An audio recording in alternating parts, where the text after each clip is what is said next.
সঙ্গে আমার জীবন মরণ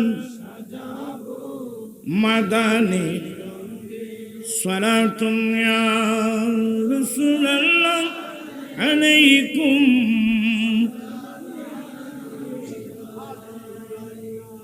আমার নবী বলেন, সাল এ রবিয়া, আই রবিয়া রবিয়া, তুমি আমার কাছে কিছু চাও। হযরতে রবিয়া বলেন, দেখেন ছেলেটা ছোট, এই ছোট ছেলে অল্প বয়স্ক নবীর খাদেম, সেই নবীর কাছে কি চাইলেন? আসআলুকা মুরাফাকাতাকা ফিল জান্নাহ, ইয়া রাসূলুল্লাহ, দুনিয়াতে আপনি নবী দয়া করে আমি রবিয়াকে আপনার খেদমতে জায়গা দিয়েছেন। নবী গো, জান্নাতের মধ্যেও আপনি নবীর সঙ্গে থাকতে চাই। দৃষ্টিভঙ্গি দেখেন। আসআলুকা মুরাফাকাতাকা ফিল জান্নাহ, ইয়া রাসূলুল্লাহ, ইয়া হাবিবাল্লাহ, আমি আপনার কাছে জান্নাতে খাদেম হিসেবে থাকতে চাই। দুনিয়া তো আপনি দয়া করে আপনার খেদমতে জায়গা দিয়েছেন। নবী গো, জান্নাতেও আপনার সঙ্গে থাকতে চাই। আমার নবী এমন রহমতের সমুদ্রে আসছেন, আও গায়রা জালিক, কি মানে বাজেটটা হয়ে গেছে, বাজেটটা কি হয়ে গেছে, পাস হয়ে গেছে, আর কি চাও? কিন্তু রবিয়া বলেন, ইয়া রাসূলুল্লাহ, এটাই চাই। আসআলুকা মুরাফাকাতাকা ফিল জান্নাহ। সুবহানাল্লাহ বলবেন না? দুনিয়া চেয়ে লাভটা কি? একটা খেজুরের গাছ, মরা খেজুর গাছ। আমার দয়াল নবী যখন মদিনা শরীফে সে খেজুর গাছের স্তম্ভের সাথে ফিট লাগিয়ে নবী খুতবা দিতেন, যার নাম উস্তানা হান্নানা। একটা গাছ, নবীর ফিট মুবারক লাগতে দেরি, সেই গাছের মধ্যে প্রাণ এসে গেল, সেই গাছের মধ্যে নবীর প্রেমার ভালোবাসা এসে গেল। আমরা মানুষ হয়ে কি করলাম? তো ঠান্ডা মেজাজ আর শুনবেন, খেজুর গাছ, মরা খেজুর গাছ। আমার নবী ওই উস্তানা হান্নানা সে স্তম্ভের সাথে ফিট মুবারক লাগিয়ে আমার নবী খুতবা দিতেন। একজন মহিলা সাহাবী এই অবস্থা দেখে, নবী গো, আপনি তো মরা খেজুর গাছের সাথে ফিট মুবারক লাগিয়ে, কারণ আমার নবীর নুরানি শরীর তো একেবারে নরম তুলতুলে। আমার নবীর আরেকজন খাদেম আনাস বিন মালিক রাদিয়াল্লাহু তাআলা আনহু, যিনি 9.5 বছর একাধারে নবীর খেদমত করেছিলেন, সে আনাস বিন মালিক বলেন, আমি আরবের জমিনে অনেক নরম নরম রেশম দেখেছি, আমার দয়াল নবীর নূরানি শরীর নরম রেশমের চেয়ে আরো বেশি নরম ছিল। আজীব, পৃথিবীর কোন মানুষ এই নবীর, আমার নবী কেমন, আমার নবীর বড়ি কেমন, শামায়েলে মুস্তাফা, শামায়েলে মুস্তাফা, শামায়েলে মুস্তাফা, এগুলো তো বলতে গেলে তো আপনারা আশ্চর্য হয়ে যাবেন। আমার নবীর গঠন প্রণালী সাহাবা ইকরাম কি কষ্ট করে বলেন।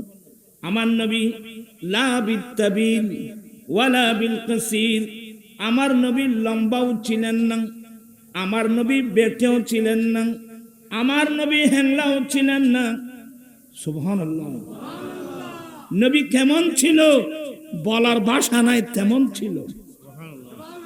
ऐसी कुदरत ने तेरी सूरत सवारी या रसूल, ऐसी कुदरत ने तेरी सूरत सवारी या रसूल, दोनों आलम को हुई शक्ल प्यारी या रसूल। চিৎকার দিয়ে বলুন না সুবহানাল্লাহ।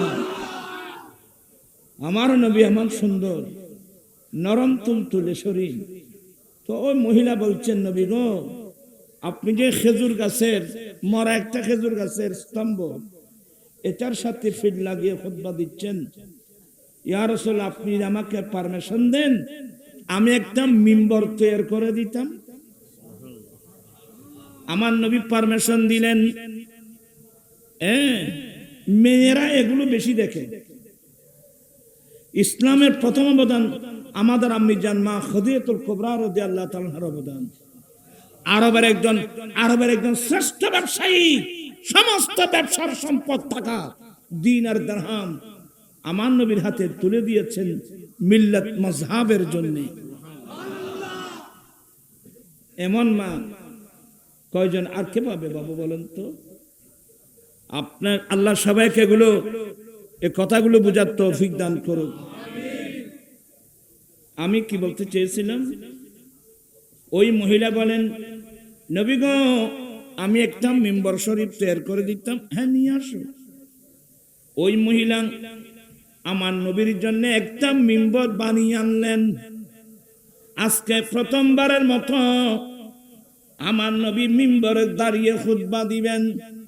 আমার নবী মিম্বরে দাঁড়াতে দেরি, ঠস করে একটা আওয়াজ হলো, এমন একটা কান্নার সুর বের হলো। বলে কেমন? বলে উটনির সামনে থেকে, উঠছিলেন তো, উটনির সামনে থেকে যদি কোনো মানুষ উটনির বাচ্চাকে নিয়ে যায়, উটনি যেই সুরে কান্নাকাটি করে, যেমন আমাদের দেশে অনেক গাভী আছে, বাচ্চা আছে সঙ্গে, তো অনেক মানুষ রশি ধরে টানলে গাভী যেতে চায় না। তো যারা চালাক মানুষ বলে আমি রশি ধরবো না, তখন বাচ্চাটা কোলে নিয়ে ও মানুষ যখন চলে যাচ্ছে অটোমেটিক গাভীটা চলে যাচ্ছে। হ্যাঁ আমার ভাইয়েরা, রাবে হাদিস বর্ণনা দিচ্ছেন, উটনির সামনে থেকে উটনির বাচ্চাকে নিয়ে গেলে উটনি যে সুরে কান্নাকাটি করে, এই ধরনের একটা কান্নার সুর শুনলাম আমরা সবাই। আমরা কান্নার সুর শুনলাম, আমরা তো কেউ বুঝি নাই, কিন্তু আমার নবী বুঝেন কিনা? কথা বলছেন না কেন? আমার নবী মিম্বরের তাক থেকে নেমে আসলেন। ওই উস্তনায় হান্নানা খেজুর গাছের স্তম্ভ, তার গায়ে হাত লাগিয়ে আমার নবী খেজুর গাছের সাথে কথা বলা আরম্ভ করলেন। এ উস্তনায় হান্নানা, তুমি এভাবে কেন কাঁদছো? তোমার কান্নায় আমি মিম্বর থেকে সরে আসতে আমি বাধ্য হলাম। এভাবে কাঁদছো কেন? ইয়া রাসূলুল্লাহ, আমি একটা মদিনা শরীফের খেজুর বাগানের একটা মরা খেজুর গাছ, আমাকে চিনে মসজিদে নববীর ফিলার হয়েছে, আমার মধ্যে কোনো প্রাণ নাই। যেই তারিখ থেকে আপনি নবীর নবুয়তের ফিট মুবারক আমার সাথে লাগিয়েছেন, মুহূর্তের মধ্যে আমার প্রাণ এসে গেল, মুহূর্তের মধ্যে আমার ভিতর আপনি নবীর প্রেম আর ভালোবাসা এসে গেল। কে অবিশ্বাস হচ্ছে? আমার নবী, তুমি এইভাবে কাঁদছো যে? ইয়া রাসূলুল্লাহ, আপনার বিচ্ছেদে তো কাঁদতেছি। এতদিন আপনি আমি উস্তনায়ে হান্নানার সাথে ফিট মুবারক লাগিয়ে খুতবা দিতেন। আজকে তো আপনি আমার থেকে জুদা হয়ে, আমার থেকে পৃথক হয়ে মিম্বর চলে গেলেন, আপনার বিচ্ছেদে কাঁদতেছি। আমার নবীর নাতি ইমাম হাসান ইমাম হুসাইন রাদিয়াল্লাহু তাআলা আনহুমা এই হাদিস যখন বর্ণনা করতেন, নিজের চোখের পানি তো ছেড়ে দিতেন আর বলতেন, বিশ্ববাসী শিক্ষা নাও, একটা মারা খেজুর গাছ যদি নবীর বিচ্ছেদে এভাবে কান্নাকাটি করে, নবী মিম্বর থেকে চলে আসতে বাধ্য হয়েছেন, বিশ্বের মুসলমানের উচিত কি ছিল? নবীর প্রেমে কিভাবে কান্নাকাটি করা উচিত ছিল? ওই আল্লামা আব্দুর রহমান জামি বলছেন এটা, যে মাহজুরি বারামদ জানে আলম তারহম নাম রাসূলুল্লাহ তারহম সালাতুন আলাইকুম।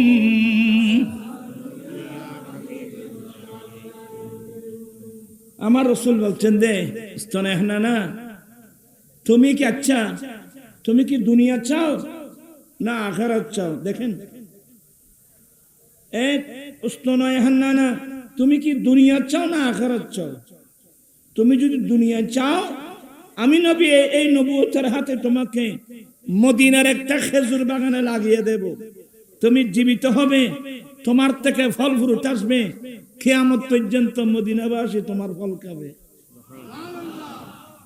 আর যদি তুমি আখিরাত চাও, আমি তোমাকে এই মিম্বরের নিচে তোমাকে দফন করে দেব, জান্নাত কিয়ামতের পরে আমি নবী নিজ সাথে তোমাকে জান্নাতের খেজুর বাগানে লাগিয়ে দেব, আবাদুল আবাদ পর্যন্ত জান্নাতীরা তোমার ফল খাবে। তো উস্তনয় হান্নানা বলছে যে ইয়া রাসূলুল্লাহ, চাইলে তো দুনিয়া চেয়ে লাভটা কি? দুনিয়া তো ক্ষণস্থায়ী, কিছুক্ষণের জন্য, আমি আখিরাত চাই। একটা খেজুর গাছ নবীর কাছে কি দুনিয়া চেয়েছেন না আখিরাত চেয়েছেন? এই বর্তমান মসজিদ নবীর মিম্বর, এটা উস্তনয় হান্নানাকে ওখানে দফন করা হয়েছে, মানুষের মতো দফন করা হয়েছে, সেটার উপর মিম্বর। কিন্তু শুধু এগুলো তো না, আপনি বুখারী করলেন না। একদিন আমার নবী সিদ্দিক আকবর, তারপরে ফারুক আজম, মাওলা আলী, কয়েকজনকে সঙ্গে নিয়ে মদিনা শরীফের পাহাড়, ওই পাহাড়ের নাম উহুদ পাহাড়। কোন পাহাড়? যেখানে উহুদের যুদ্ধ সংঘটিত হয়েছিল। ওখানে গেলে এখনো মনে হচ্ছে, মনে হচ্ছে রক্ত এখনো দেখা যাচ্ছে, উহুদের যুদ্ধ। আমার ভাইয়েরা, আমার নবী যখন উহুদের পাহাড়ে দাঁড়ালেন, সিদ্দিক আকবর সহ কয়েকজন নবীর সাহাবা দাঁড়ালেন, ওই উহুদ পাহাড় নাচানাচি শুরু করলো, নাড়াচাড়া শুরু করলো, পাহাড় নাড়াচাড়া করতেছে। আমার নবী ফা মুবারকের মুড়ি দিয়ে কি বললেন? উসকুন ইয়া উহুদ, এ উহুদ তুমি শান্ত হয়ে যাও, তুমি স্থির হয়ে যাও, উহুদ তুমি শান্ত হয়ে যাও, তোমার উপর একজন নবী, একজন সিদ্দিক আর দুজন শহীদ। নবীর কাছে গায়েবী আলম আছে, এরা কি এখনো শহীদ হয়েছে? নবী বলছেন যে এই উহুদ, এই উহুদ তুমি শান্ত হয়ে যাও, তোমার উপর একজন নবী, একজন সিদ্দিক, দুজন শহীদ। মুহূর্তের মধ্যে পাহাড় কি হয়ে গেল? শান্ত হয়ে গেল। তো নবী কি বললেন? জবলুন উহুদুন ইউহিব্বুনা ওয়া নুহিব্বুহু, উহুদ পাহাড় এমন একটা পাহাড়, এই পাহাড় আমাদেরকে ভালোবাসেন, আমরাও উহুদ পাহাড়কে ভালোবাসি। আরেকটা মশলা মনে রাখবেন, এই উহুদ পাহাড় জান্নাতি পাহাড়। কথা বলছেন এখানে আপনারা? এই উহুদ পাহাড় জান্নাতি পাহাড়। আমার রাসূলের জবানের বাণী, ইউহিব্বুনা, উহুদ পাহাড় আমাদেরকে ভালোবাসে, আমরাও উহুদ পাহাড়কে ভালোবাসি। এ ধরনের একটা শব্দ এই গুনাহগারদের জন্য নবী যদি বলতেন, কিভাবে বলবেন? সেই ভালোবাসা আমাদের অন্তরে নাই। আমাদের অন্তরে তো এখন দুনিয়ার মায়া, দুনিয়ার ভালোবাসা। দুনিয়া ছাড়া তো আমরা কিছু বুঝি না। তবে দুনিয়াকে ভালোবেসে কোনো লাভ নাই, কিন্তু নবীকে ভালোবাসলে মানুষের বেনামাতে দেখুন, নবীকে ভালোবাসলে কতটুকু। এবার আরেকটা হাদিস শুনুন। আসলে কথাটা একটু বেড়ে গেল আর কি, আমি দেরি করব না। একজন সাহাবা নবীর কাছে প্রশ্ন করলেন, মাতা সাআ ইয়া রাসূলুল্লাহ, নবী গো কিয়ামত কখন হবে? আমার নবী বলেন, মা আদাবতালাহা, তুমি যে আমার কাছে কিয়ামত কখন হবে প্রশ্ন করলা, তুমি কিয়ামতের মাঠের জন্য কি সরু সামান তৈরি করেছো? আল্লাহু আকবার বলবেন না? বা কিয়ামতের কঠিন দিনে তো খালি হাতে গিয়ে তো চলবে না, ওখানে খালি হাতে গেলে চলবে না বাবু। তুমি কিয়ামতের দিনে কিয়ামতের মাঠে যাওয়ার জন্য, উঠার জন্য তুমি কি সরু সামান তৈরি করেছো? বলে, ইয়া রাসূলুল্লাহ, আমার কাছে প্রচুর পরিমাণ নামাজ নাই। একটু মনোযোগ সহকারে শুনেন। আমার কাছে প্রচুর পরিমাণ নামাজ নাই, আমার কাছে প্রচুর পরিমাণ রোজা নাই। আপনারা সবাই সাবধান, অনেক মানুষ এগুলো না বুঝে অ্যাক্সিডেন্ট করবে। সাহাবা একরামের জুরিতে আমলের কোনো অভাব নেই। আমার নবীর সাহাবা একরামেরা তো আমলের পাগল। আমার নবীর সাহাবা একরামের জুরিতে আমলের কোনো কি নেই। তো উনি এই কথা কেন বললেন? ইয়া রাসূলুল্লাহ, আমার কাছে প্রচুর পরিমাণ নামাজ নাই, আমার কাছে প্রচুর পরিমাণ রোজা নাই। ইয়া ফখদুন, একবার উড়োস একবার বইউস, উড়ো দিন আড্ডা কদিন হবে, তোরা রাস্ত বই যখন আমার কথার ডিস্টার্ব হচ্ছে। ঠিকভাবে বসলে আমি কিছু বলতে পারবো। হ্যাঁ, আমার নবী ওই সাহাবা, আচ্ছা সাহাবা একরামদের আমলে জুরির মধ্যে আমলের কোনো ত্রুটি আছে? আমলের কোনো অভাব আছে? তো এই কথাটা কেন বললেন? ভাইয়া রাসূলুল্লাহ, আমার কাছে প্রচুর পরিমাণ নামাজ নাই। তার মানে নামাজ তো পড়েছি, কিন্তু এই নামাজ আল্লাহ কবুল করেছেন কিনা আমি তো জানি না। রোজা তো রেখেছি, কিন্তু মালিক আমার রোজাগুলো কবুল করেছেন কিনা তো জানি না। আরে উনি কিভাবে বলবে? একদিন ঈদুল ফিতরের দিন খলিফাতুল মুসলিমিন ওমর ফারুক রাদিয়াল্লাহু তাআলা আনহু ঘরের হুজরা শরীফের দরজা বন্ধ করে মুসল্লায় বসে এমন কান্নাকাটি শুরু করল আল্লাহর দরবারে। এমন কান্না, ঈদের দিন। কয়েকজন সে বলছেন, হুজুর, আমিরুল মুমিনিন, আজকে মুসলিম বিশ্বের জন্য ঈদের দিন, গোটা মুসলিম বিশ্বে আনন্দের জোয়ার চলছে, কিন্তু আপনি মুসল্লায় বসে কাঁদছেন। বলে, আমি আজকে মুসলিম বিশ্বের জন্য ঈদের দিন, মসলাটা আমি জানি, কিন্তু আজকে ঈদের দিন কার জন্যে? যার রোজা নামাজ আল্লাহ কবুল করেছেন, তার জন্য সত্যি ঈদের দিন।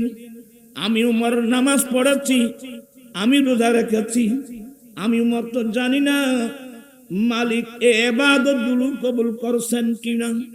এই জন্য আমি বসে বসে কাঁদতেছি। আর দশত্ব রমজান আইজু রমজান এখনো 10টা রোজা বাকি, টেলিভিশন তো একেবারে গরম। রমজানেরই রোজার শেষে এলো খুশির, আজ রোজা শেষ হতো।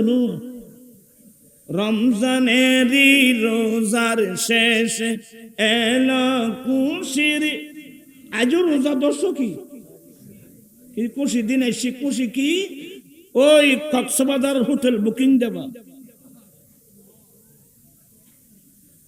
অনেক লজ্জাকর বিষয়, বলতেও নিজের কাছে লজ্জা লাগে। তোমার জন্য রোজা, তোমার জন্য ঈদুল ফিতর, তোমার জন্য রমজান, এই যে কথা দিন হলেন ধরো তুমি একটু দেখব। আমি কিন্তু মেজাজি মানুষ। আমার নবী, আপনারা সবাই আমার দিকে তাকান, আমার নবী একদিন মিম্বরের প্রথম থেকে কদম রাখলেন, বলেন আমিন। দ্বিতীয় থেকে কদম রাখলেন, আমার নবী বলেন আমিন। তৃতীয় থেকে কদম রাখলেন, বলেন আমিন।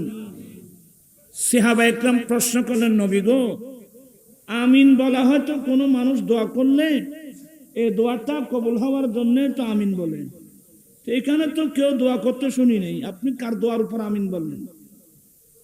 আমার নবী বলেন, এক্ষুনি আমার পাশে জিবরিল আলাইহিস সালাম দাঁড়িয়ে 3টি দোয়া করেছেন। আমি যখন মিম্বরের প্রথম থেকে কদম রাখলাম, জিবরিল একটা দোয়া করেছেন, কি? ইয়া রাসূলুল্লাহ, যেই মানুষ রমজান শরীফের মতো মাস পেয়ে, রমজান শরীফের মতো মাস পেয়ে আল্লাহর ইবাদত রিয়াজত করে নিজের গুনাহগুলো মাফ করাতে পারে নাই, তার উপর আল্লাহর অভিশাপ।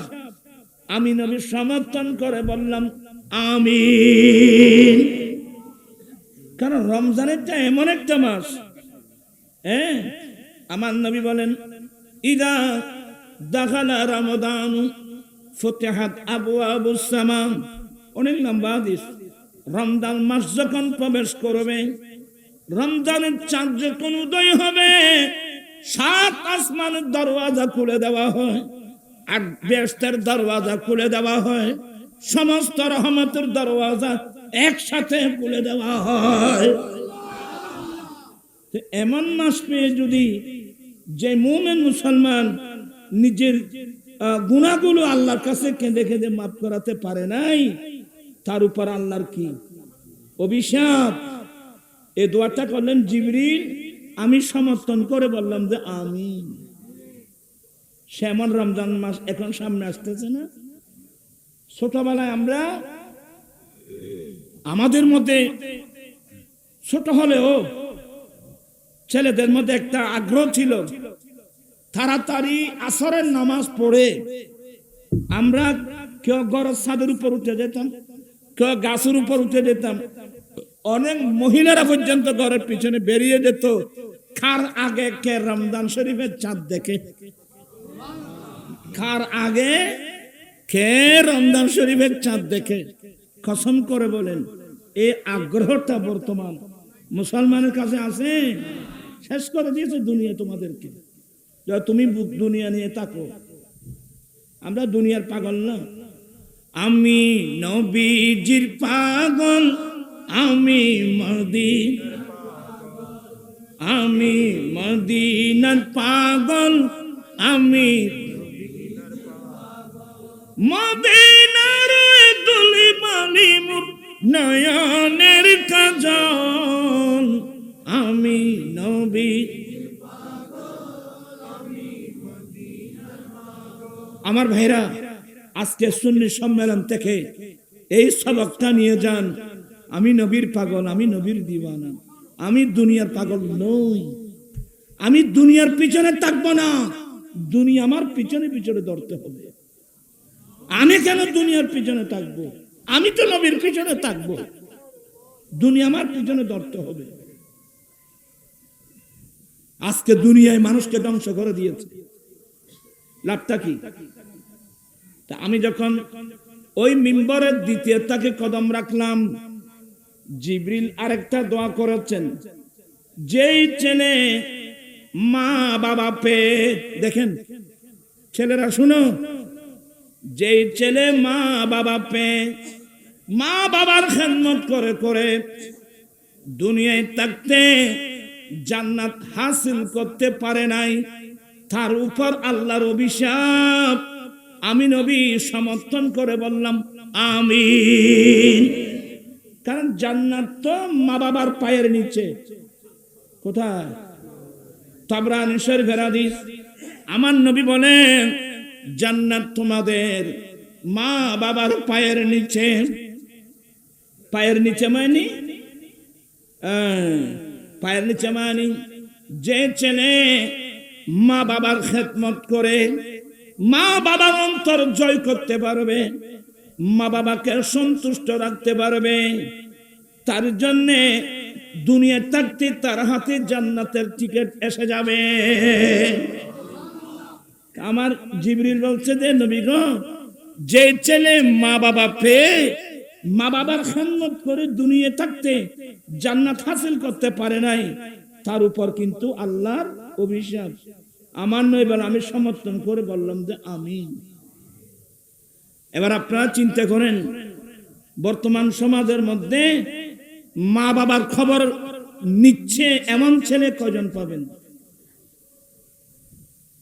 দুবাই শহর থেকে টাকা পাঠায় নিজের ওয়াইফের নামে, মা বাবার খবর নিচ্ছে না এমন ছেলে এখানে অনেক আছে না?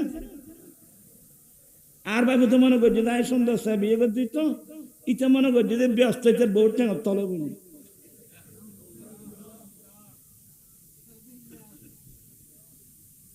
বাবিয়া করিও খাস, করিয়া বাবিও না।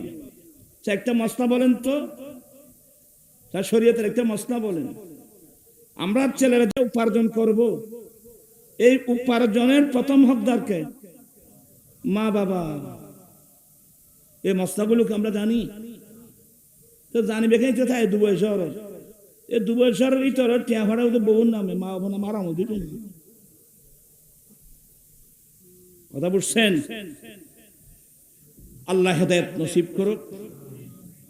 আজকে আপনি কথা বলতে গেলে অনেক কান্না আসবে।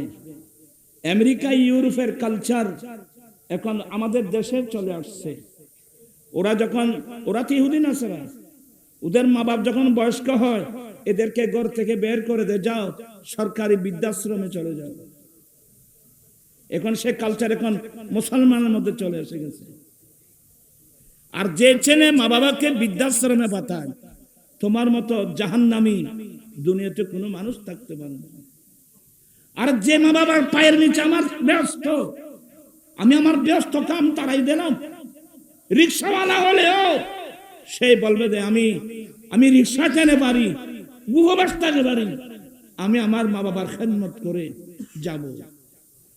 সে কোনোদিন মা বাবাকে বৃদ্ধাশ্রমে পাঠাতে পারে না। হ্যাঁ, সরকারকে বলছি বৃদ্ধাশ্রম করেন। কার জন্যে? যেই মানুষের কোন ছেলে সন্তান নেই, যার কোনো কেউ নেই, তাদের সঙ্গে আপনি বৃদ্ধাশ্রম করেন। আমি ছেলে থাকতে আমার বাবা কেন বৃদ্ধাশ্রমে যাবেন? তার দেখতে দুনিয়ার তাই লাভ পান কি? আপনি যদি আপনার মা বাবাকে বৃদ্ধাশ্রমে পাঠান, আর ফলে আর ব্যস্ততা বুঝলেন। কামা তাদিনু তুদান, যেমন কর্ম তেমন ফল। বাবিয়া করিও কাজ, করিয়া বাবিও না। কয়টা হলো? 2। তৃতীয় নম্বর, আমি নবী যখন মিম্বরের 3 নম্বর থাকে কদম রাখলাম, জিবরিল আরেকটা দোয়া করলেন, ইয়া রাসূলুল্লাহ, যে উম্মতের সামনে আপনি নবীর নাম উল্লেখ করা হয়, আপনি নবীর নাম শুনে যে উম্মত দুরূদ শরীফ পড়ে না, তার উপর আল্লাহর অভিশাপ। আমি নবীর সমর্থন করে বললাম আমিন। আমি একটু দূরে চলে আসলাম, আপনাদের কষ্ট হবে। আমি কি বুঝাতে চাচ্ছি মনে আছে নাকি? আল্লাহ পাক আমরা সবাইকে রমজান মুবারকের যে গুরুত্ব, এগুলো বুঝার, মা বাবার যে গুরুত্ব, এগুলো অনুধাবন করে বুঝে মা বাবার খেদমত করার আল্লাহ তৌফিক দান করুন। আমি কি বুঝাতে চেয়েছিলাম, ওই সাহাবা বলেন, নবী গো, আমার কাছে প্রচুর পরিমাণ কি নাই? আপনার কথা ভুলে গেছেন বোধহয়। আমার কাছে প্রচুর পরিমাণ নামাজ নাই, আমার কাছে প্রচুর পরিমাণ রোজা নাই। মাইনি নামাজ তো পড়েছি, রোজা তো রেখেছি, জানি তো না মালিক কবুল করেছেন কিনা। কিন্তু ইয়া রাসূলুল্লাহ, আমি নিশ্চিত ভাবে একটা কথা আমি বলতে পারবো, কি? ওয়ালাকিন উহিব্বুল্লাহ ওয়া রাসূলাহু, আমি কিন্তু আল্লাহ এবং আল্লাহ রাসূলকে ভালোবাসি। এখানে কিঞ্চিত পরিমাণ কোনো সন্দেহের অবকাশ নাই। আমি কিন্তু আল্লাহ এবং আল্লাহ রাসূলকে কি ভালোবাসি। আমার নবী ঘোষণা দিয়ে ফেললেন, আল মারউ মা মান আহাব্বা, যে যাকে ভালোবাসে তার সঙ্গে তার হাসর হবে। আমার ভাইয়েরা, আমরা নবীর সঙ্গে থাকতে চাই কি চাই না? দুই হাত উঠাই বলতে হবে, নবীর সঙ্গে থাকতে চাই কি চাই না? তাহলে আমরা আল্লাহ আল্লাহ রাসূলকে ভালোবাসতে চাই কি চাই না? আমরা আল্লাহ আল্লাহ রাসূলকে ভালোবাসবো, আল্লাহ আল্লাহ রাসূলের ভালোবাসার আলোকে আমরা বাকি কর্মগুলো করব। জীবন এমনি গরু ছাগলের মতো জীবন কাটাবে কেন? হ্যাঁ, যাদের ঘরে ইমামুল আম্বিয়া, যাদের ঘরে 30 পারা কোরআন, সেই ঘরের ছেলে মেয়েরা এভাবে মিসগাইড হতে পারে না। আল্লাহ আমাদের সবাইকে দুনিয়ার মায়া অন্তর থেকে বের করে আল্লাহ আল্লাহ রাসূলকে ভালোবেসে সেই ভালোবাসার আলোকে আমরা যেন জীবন যাপন করতে পারি, আল্লাহ সবাইকে সে তৌফিক দান করুন। কষ্ট হচ্ছে আপনাদের? আসলে কথার নাম লতা।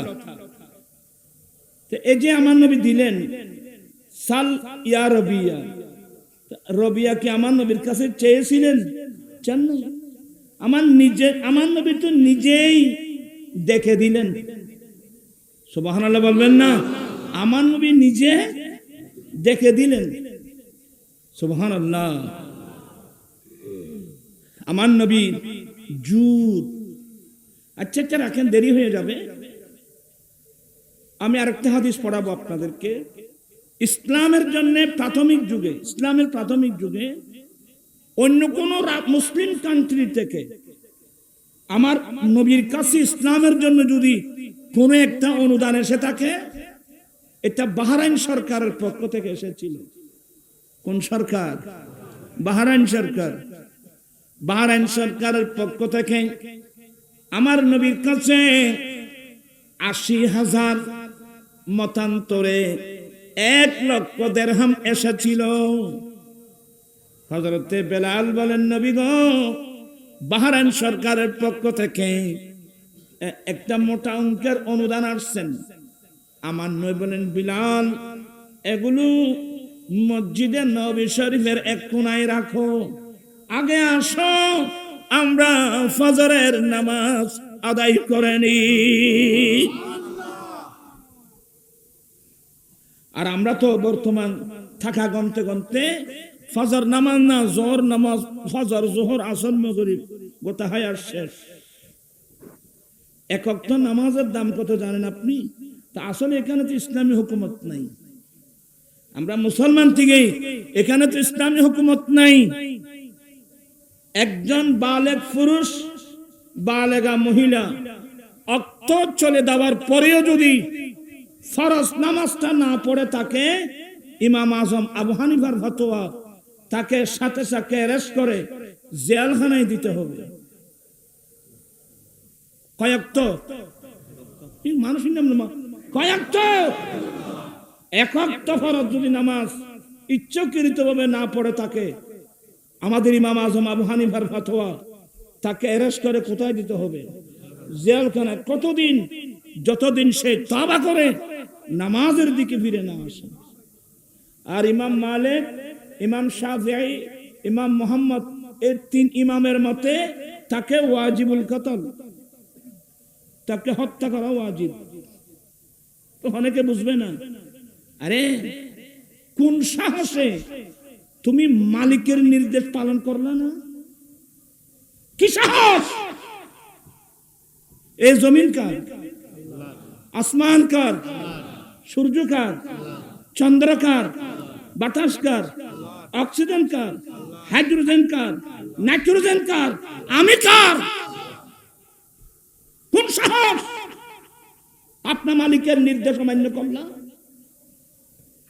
আইমায়ে সালাসা, এটা বলে ওয়াজিবুল কতল। আর আমাদের শুধুমাত্র আমাদের মাযহাবের ইমাম আবু হানিফা রাহমাতুল্লাহ আলাইহি ফতোয়া হলো তাকে অ্যারেস্ট করে কোথায় দাও? জেলখানায় দাও। কিন্তু এখানে তো নামাজ না পড়লে জেলখানায় দেবে, মালের যাকাত না দিলে জেলখানায় দেবে। এ সরকার আসেনি? মানুষের মধ্যে এ সরকার আছে? এখন তো রাজনীতির মাঠ গরম। এই যে বাবা, আমরা ক্ষমতায় যেতে পারলে আমরা রাষ্ট্রীয় সম্পদ গাড়ি বাড়ি ব্যবহার করব না। ভালো, এটা তো ভালো উদ্যোগ। কিন্তু কই কোন একটা ইসলামী দল বলল না যে আমরা ক্ষমতায় যেতে পারলে আমরা সুদ বন্ধ করে দেব? এটা কে বলছে? আরে বলছেন না কেন? এটা বলবে না, জীবনে বলবে না। জাজ কোর্ট, হাইকোর্ট, সুপ্রিম কোর্ট, আমাদের বিচার হয়, অপরাধীদের বিচার হয় কোন আইনে? ব্রিটিশ আইনে। ব্রিটিশ কই কোন ইসলামী দলের মুখ দিয়ে বের হলো না আমরা ক্ষমতায় যেতে পারলে ব্রিটিশ আইন বঙ্গোপসাগরে নিক্ষেপ করব, কোরআন সুন্নাহ দিয়ে আমরা আদালত চালাবো। কই এগুলো বলার লোক তো নাই। আইন হইলে বা তোমার এখন গালফুল হয়ে এত্তর করিবে। আমার জীবন মরণ সাজাব মাদানী রঙে, আমার জীবন মরণ এদিন হলদি এদিন বড় নেতা, জামাত ইসলামের বড় নেতা শাহজাহান চৌধুরী, সে বলল যে আল্লাহ নাকি সিদ্ধান্ত নিয়ে ফেলছে। আপনারা স্কুল কলেজ ইউনিভার্সিটি ছাত্র ভাইদেরকে বলছি, আল্লাহর জন্য কোন শব্দ ব্যবহার করতে হয় এই জ্ঞানও যদি তাদের কাছে না থাকে, সে কিভাবে ইসলামের কথা বলবে? আল্লাহ নাকি সিদ্ধান্ত নিয়ে ফেলছে, এবার বাংলাদেশের রাষ্ট্রীয় ক্ষমতা জামাত ইসলামকে দেবে।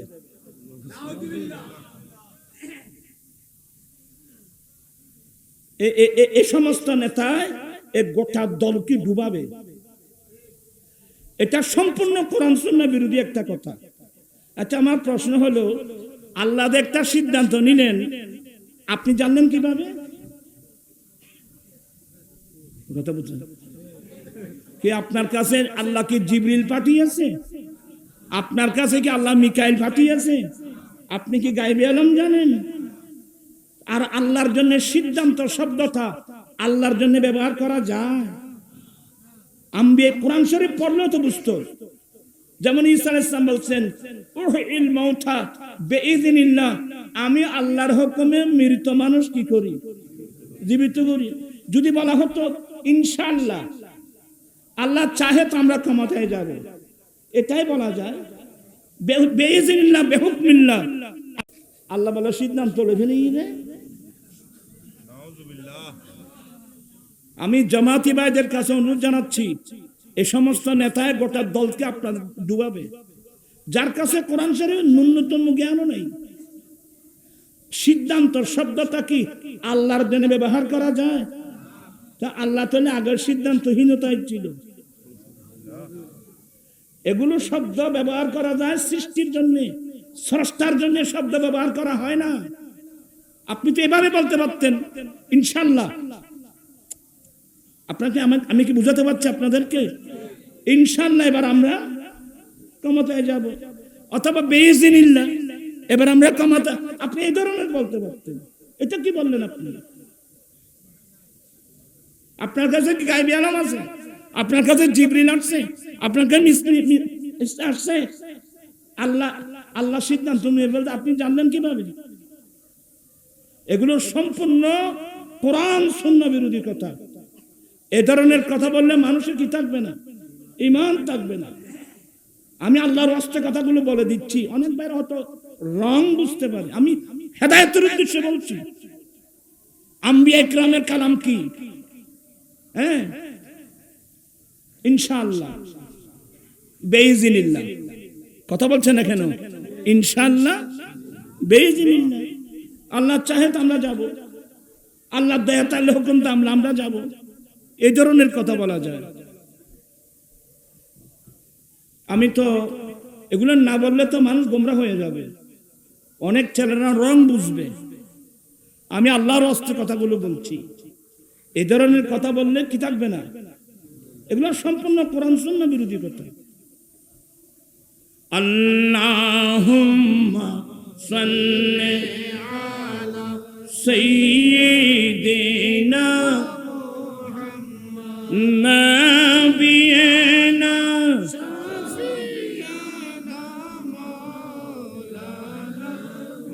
আল্লাহ তুমি দয়া করো, নসিব করো মদিনা।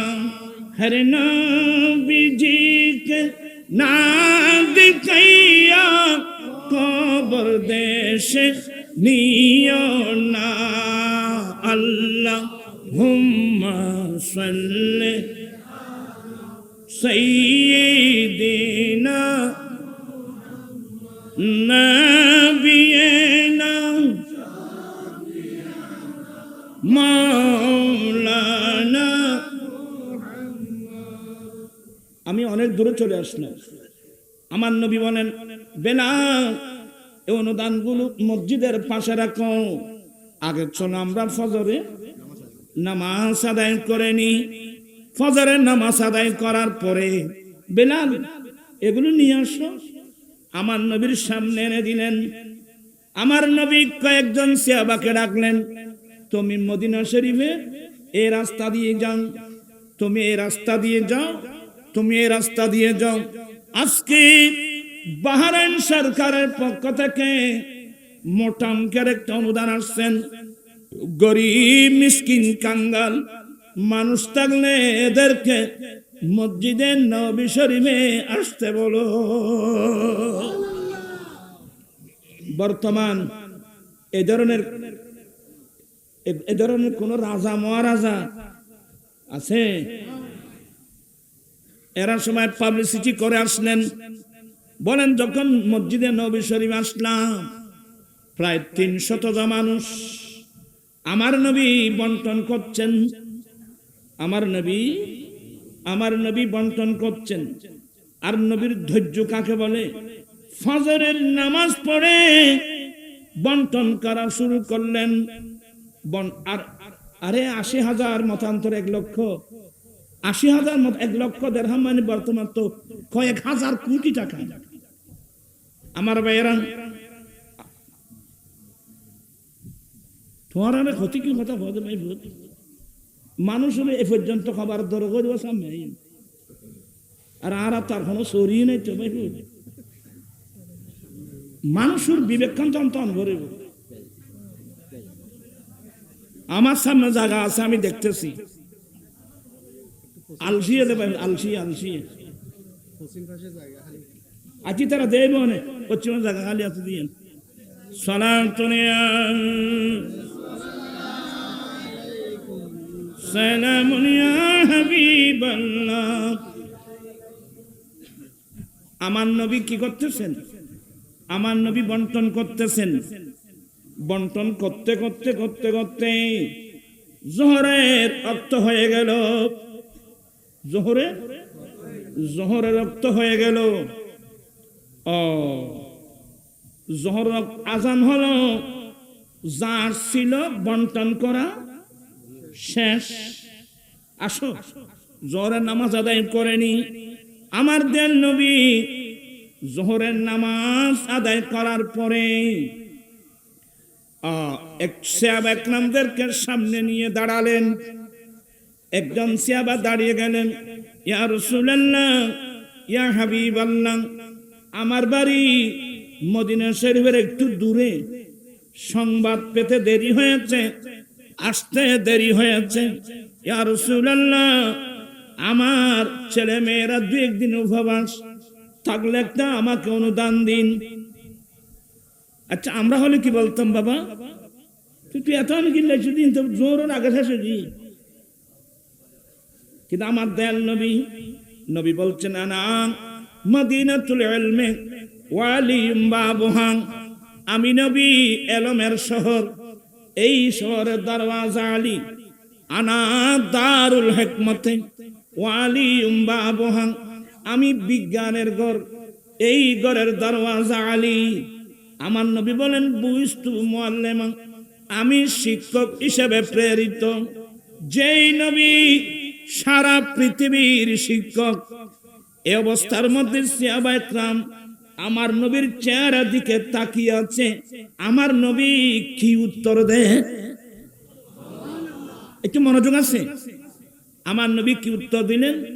অত্যন্ত একেবারে ভালোবাসা মোহাব্বতের লাহাজায়, সাহাবা, বাজারে তোমার কোন পরিচিত সওদাগর আছে?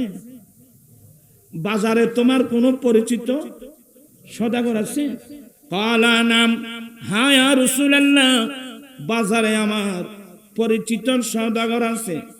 আমার নবী বলেন, তুমি এখন যাও, সওদাগরকে বলবা তোমার পরিবারের জন্য যা কিছু লাগবে মালগুলো দিতে, যতগুলো মূল্য আসবে আমি নবীর নামে খাতায় লিখে রাখতে বলবা। আল্লাহু আকবার। সিদ্দিক ফারুক আজম বলছেন, নবী গো, আল্লাহ তো আপনাকে কষ্ট দেয় নাই। খরচ, এটা তো খরচ করে দান করার মতো, আল্লাহ তো খরচ করে দান করার জন্য বলেন নাই। ফারুক আজমের কথাটা আমার নবীর পছন্দ হয় নাই।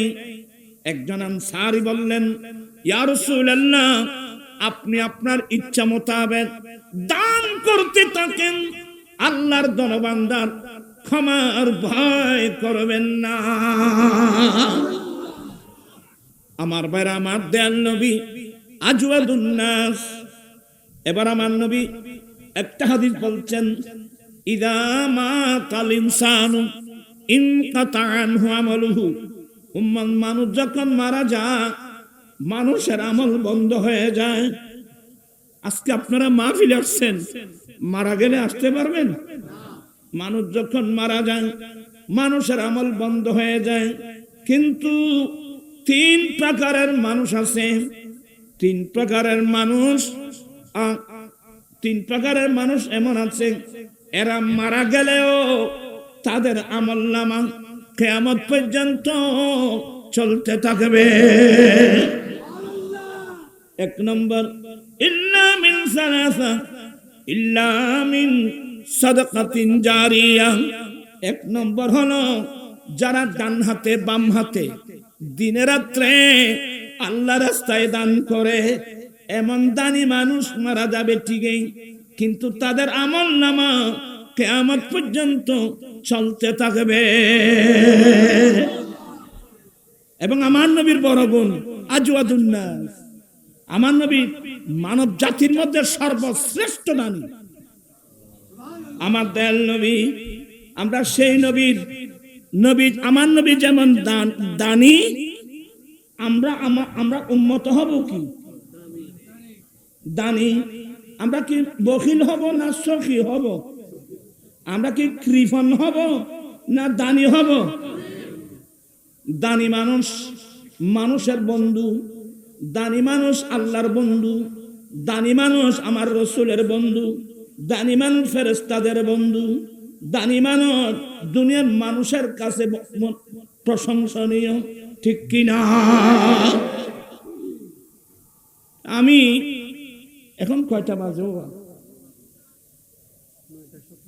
আজকে মাহফিলটা যেখানে হচ্ছে, এটা কোন জায়গা? এটা হচ্ছে